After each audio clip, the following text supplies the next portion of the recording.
Good morning, good afternoon, good evening, everyone, depending on where in the world you are. I'm delighted to be here today with you. And there's different kinds of accountability. And the one that we really want to focus on throughout the workshop is how we hold ourselves accountable.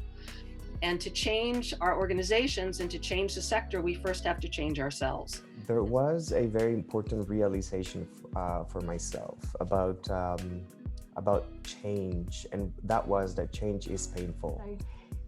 When we talk about our inclusion work, we see it as really being kind of diverse and context specific, and as diverse as the people that it represents.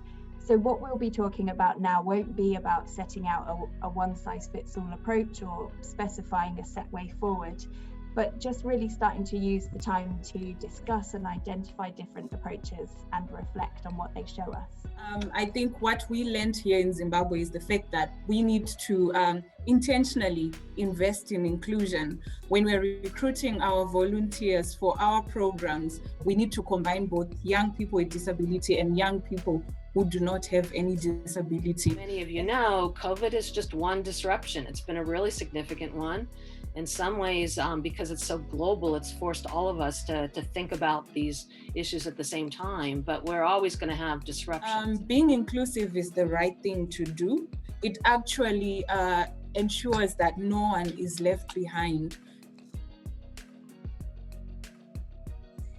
We cannot talk about justice or gender or climate change without seeing that behind that, underlying are power relationships and the need to power shifting. And recognizing that solidarity, like sunshine, is deserving of everyone and shouldn't be conditional.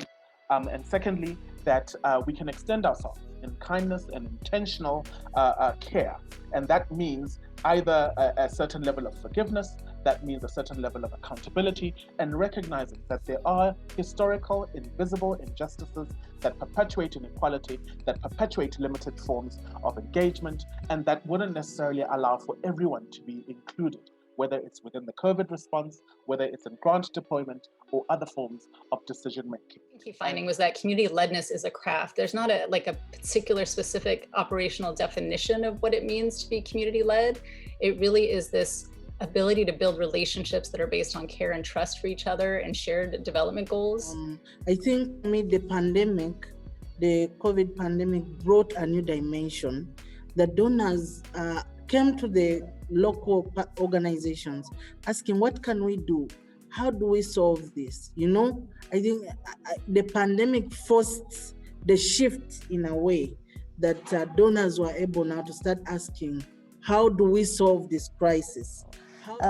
Things like solidarity, having fun projects where people enjoy their relationships during that, to have diversity, to have meaningful participation, breaking down hierarchies, how to invest more in virtual and online capacities of the organizations, and how to work on empowerment. So in terms of resilience, today we're really framing resilience as a practice of accountability in order to be responsive, to be able to evolve, to really have our thinking or our presence or our contributions be relevant to the situation at hand. People that make some meaning out of trauma, they report an increase in the sense of their own strength and their capabilities.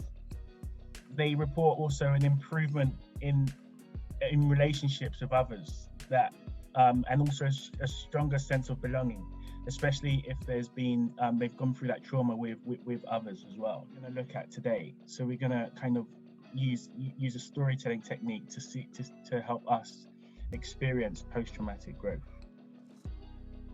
The kind of resiliency that we've been exploring, as was included in the readings, really is it's the kind of practice that can be adopted by organizations. And it is true, some people will say, hey, but culture and leadership starts from the top. It doesn't matter how flat you say an organization is, how pluralistic, how democratic it is, it's who's at the top that really drives that organization. But at the same time, I would counter argue that everyone in the organization creates the heart of the organization and sets the leadership tone. It's not enough to consult or engage. We have to come up with new ways of working if we want to be authentic partners and allies. This well-being is really a journey, and no one can do it right at one point. We are all learning. Sometimes we'll fall, sometimes we'll. But what is important is paying attention to ourselves and constantly reminding ourselves that we can only give what we have. And if we are not well ourselves, we cannot give the best of ourselves to others. And I would like to invite you to think about inclusion, powership, and resilience, and how we can strengthen this work within Accountable Now.